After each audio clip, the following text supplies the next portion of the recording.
opening statement. Yep. And we'll take questions. You bet. Good morning. Just recapping Missouri.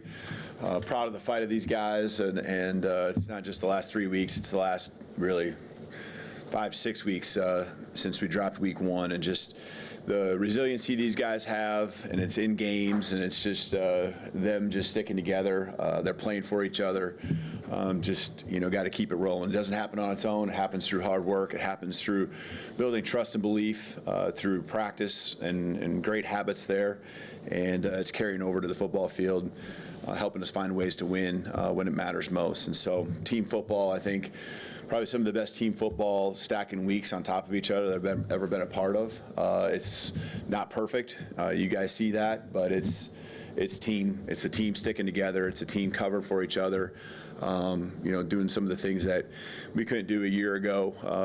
One side of the ball coming through, getting points on the board. Another, the other side, getting a stop, 3 and out. Changing field position that way.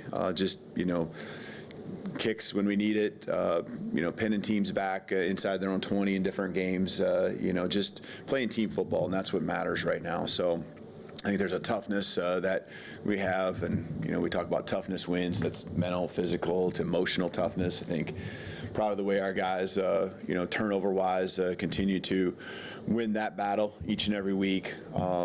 We're winning the time of possession. We took I think, we didn't shut them down, but we took a lot of the things that Missouri did well and flipped the script on that from a time of possession standpoint, and kept them from being able to have as many plays as they'd like to be able to continue to hammer away with their run game. That's team football right there. And then I think the penalties too. Just, I'm not afraid to talk about it with all those things, because it happens through work. You create your own luck. You create your own breaks.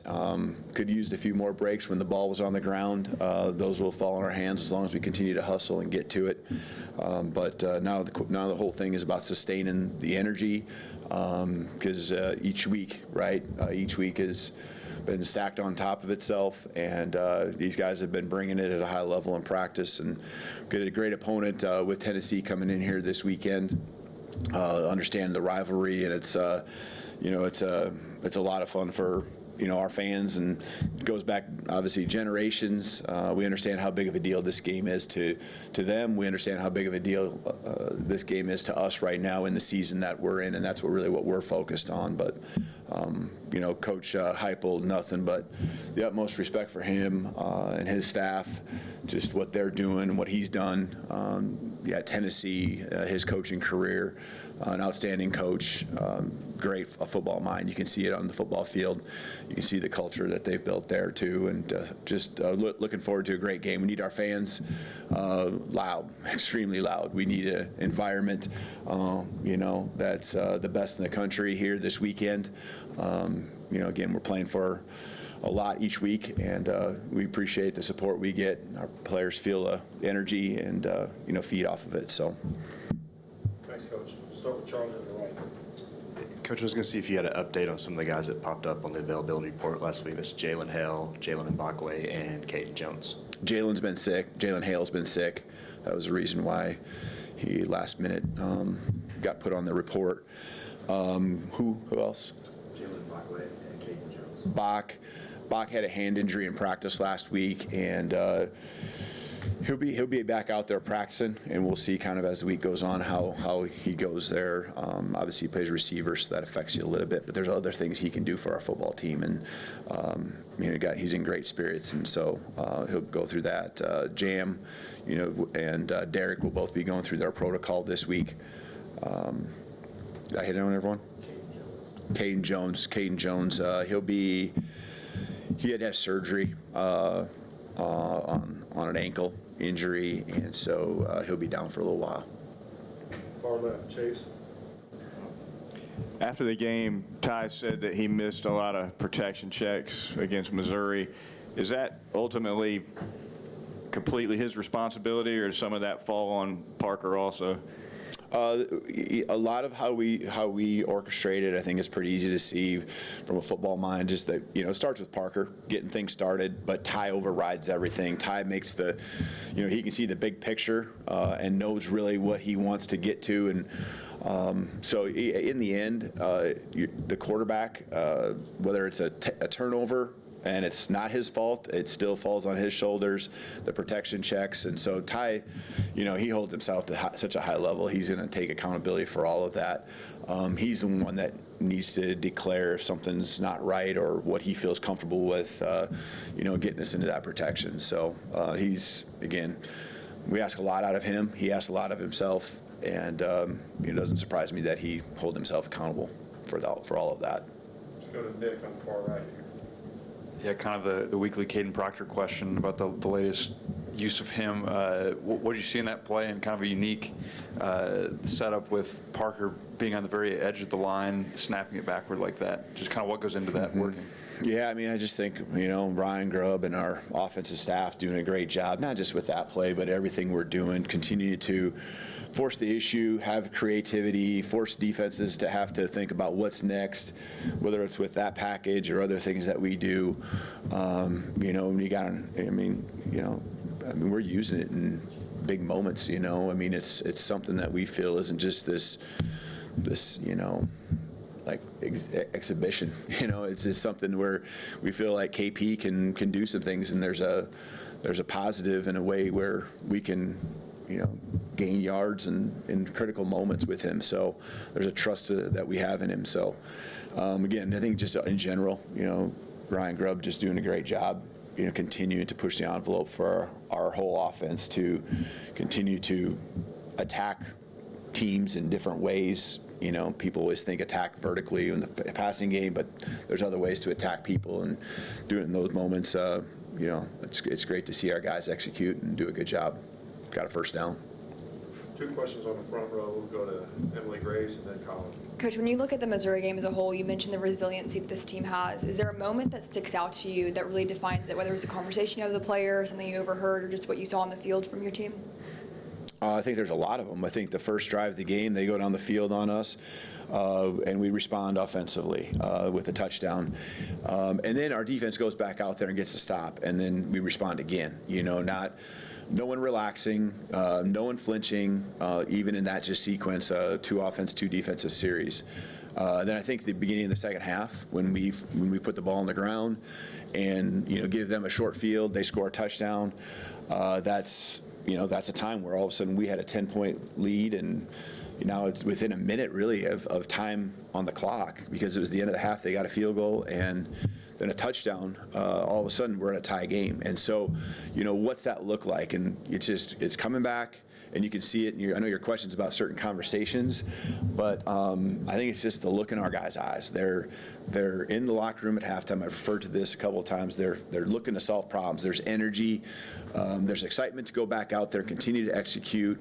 There's not a timidness that they have. It's trust and belief in them and their side of the ball, but it's also a trust and belief that the other side's going to get it figured out. At some point, we're going to get it figured out. The game's going to come back to us if we're behind, and we're going to continue to execute and just continue to apply pressure when we're ahead.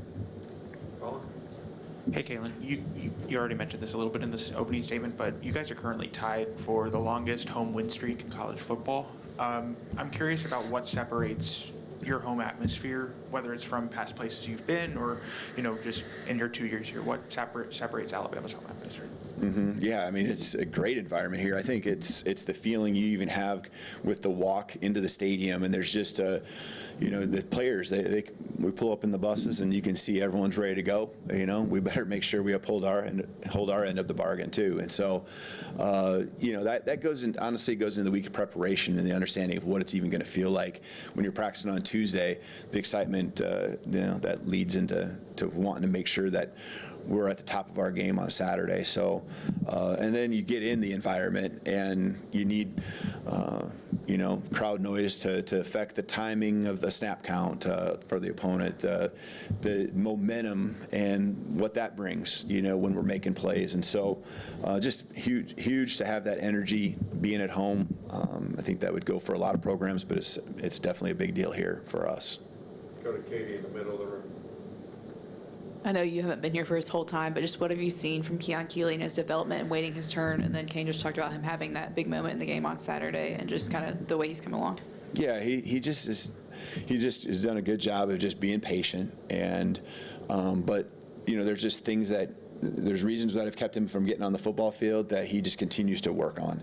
And he's got potential to do some amazing things for us. And working him into different packages this last week, I really liked the growth there. He's been involved in special teams a little bit more in the past few weeks as well. And so just continue to build each week.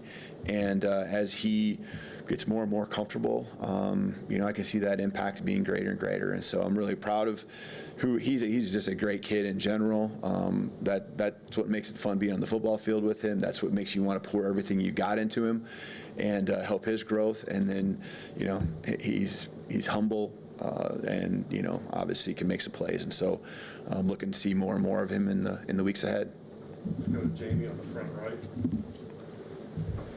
Hey, Coach, you said before that every week tells you more about your team. After 3 consecutive ranked wins, what have you learned most about your group heading into Tennessee? It's been a fight for these guys because it's not just those 3 games. We've had our backs to the wall since week 1, and there's a bye week in there, and so I think they've done a great job of taking whatever it is that is against us or whatever the doubt is that people have for our team and taking that energy and just pouring it into what matters most, and that's our preparation. And so this is another, there's a rivalry piece to this game, but there's also now just there's a confidence that we've built through some things, but we also got to go back to how did this all start? This all started with us just really being intentional on the work that we're doing. We've referred to just shut up, show up, and do the work. I mean, that's just really what we've kind of honed in on, and in everything we do, we just have an urgency level. And I'm really proud of the guys for not falling off that standard that we had, because that's what human nature is. You get comfortable. We've had 5 wins in a row now, and our conference and the schedule keeps you from. That's one thing that keeps you from falling off the standard, because every week, if you don't, you're going to be in trouble. And so I'm just proud of the way the guys have been resilient in the matters, in the moments that matter most, and just continue to also understand how we've got there. And it's through hard work. It's through a lot of those things I said earlier with the team and the buy-in to each other, not wanting to let our teammates down. And so, again, we got a lot of room for improvement. You've heard from the coordinators and the areas that we've fallen short and the things that we feel we can do better. All right, we're going to finish up all the way in the back right. Coach, when you play tough week in, week out SEC opponents, physical, does that make you practice limited live reps, change the way you practice? I think as the season goes along, you have to continue to keep that in mind on where is your team at. How is this taking a toll?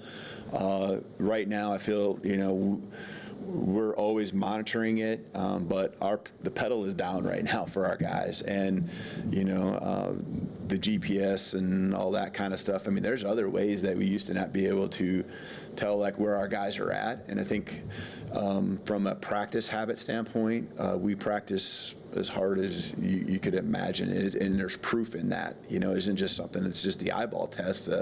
There's other pieces to it as well. But we also have to understand, with your question, that there are physical games being played on Saturdays, and there are certain guys that, it hits different than others. And so, that shows up on Tuesday, that shows up on Wednesday. A lot of people read into reps and things like that, and why is this guy, his rep count down? There's probably a little bit more to that at as well that, isn't seen because you're not at practice, and, who's maybe a little bit hobbled and dinged up, and, we're not making all that stuff known all the time, So I'm just really proud of the way these guys, each week, tomorrow morning, I really feel like I know what I'm going to get from our guys. I expect a high level of energy. I expect a high level of just effort. And they've risen to the occasion every week and haven't fallen off. And so that's a credit to them. That's a credit to our coaching staff for finding the ways to really keep them on edge, keep them motivated, understand the importance of the work that we put in all day, each and every day. You bet.